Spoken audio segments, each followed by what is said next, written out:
not that happy to be here. Hello everybody, finally I'm here to talk a little bit about my zero waste cat. Yay! I hope that you're all well. This video is something that you have requested quite a lot. And I'm happy to do it, so this is what we're going to talk about today. I have a few aspects of pet keeping that I would like to address, so let's get started. One thing is pet toys, and usually kitten toys as well. So instead of purchasing expensive synthetic toys wrapped in plastic, we make our own of natural materials like wood or sticks or paper or canvas string. We have a stick and we attach a natural string to it and then a ball of paper, and it's fun and she loves it. Or a feather as well is something that we use as well. So there's really no need for all these expensive plastic toys. Another thing which is really big part of pet keeping is food. We found luckily a place where we could buy I'm short of words today, I don't know why. We found a place where we could buy dry cat food in cardboard packaging, which is amazing. I haven't encountered anywhere where you could buy it in bulk, not in Aalborg at least, but if you have that option, go for it. That's amazing.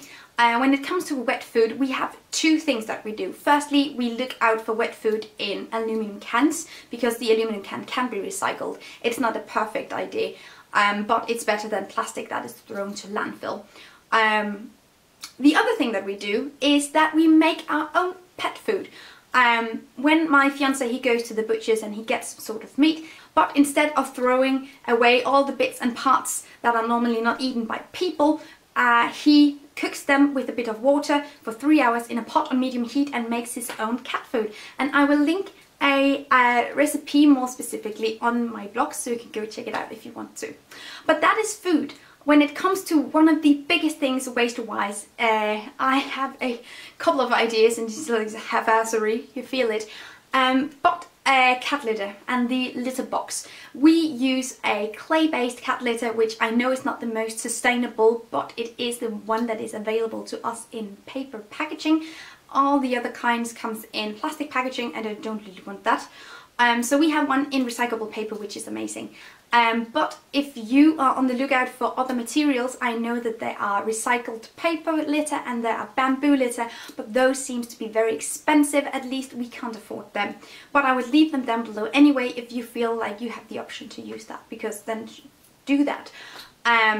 Another tip, which is maybe kind of basic, but I've just seen people do otherwise.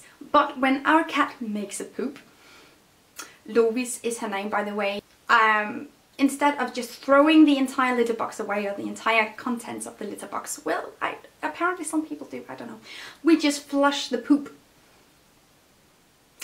The Danish sewer system can take cat poop, but not too much litter, so we have this little spoony thing that is separating the litter from the poop. So yeah, you probably know what I'm talking about. But we flush the poop and then litter goes back until litter is bad. Our litter sometimes get this smell to it because there is a lot of urine in there. This is a delicious video. Are you watching this whilst you're eating? Because I so hope so. But if you have a problem with a litter box that smells, instead of just going out and purchasing expensive litters with scent neutralizers and whatnot, you can use baking soda, you can use a charcoal, like a drizzle, in order to, ooh, I was just out of balance there, in order to absorb some of the smell. Another thing you can do is that you can leave a little container with vinegar, and the vinegar will also absorb some of the smell. So that is another thing that you can do and take it home with you. Our cat litter, like other kinds of cat litter, it is biodegradable, which is amazing because you can compost it. I would recommend having a specific compost for cat litter and things that you're not going to use as a fertilizer for edible plants. This is just my point to highlight. Don't use a compost with cat litter for plants you're going to eat, because there will be some toxoplasmosis contamination. Look at me researching, yeah, I know. But it's not very safe to fertilize with carnivorous animals' feces. So have a specific bin, or what to say, for this compost if you want to use it like that. So that is something you can do. I hope that you liked these tips.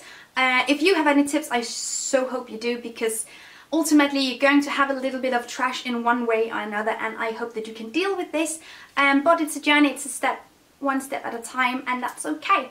I would love to know what you do to keep your pets more eco-friendly. Leave them as comments down below, and you can also follow me on Gitte Mary on Instagram and Facebook, where you can also always, anytime, leave me suggestions, comments, anything. I love to talk to you, so that's just why. If you want to watch more videos, check out my channel, and you can also subscribe. I would love if you did. I hope that you're all well, and I will see you guys next time. Bye!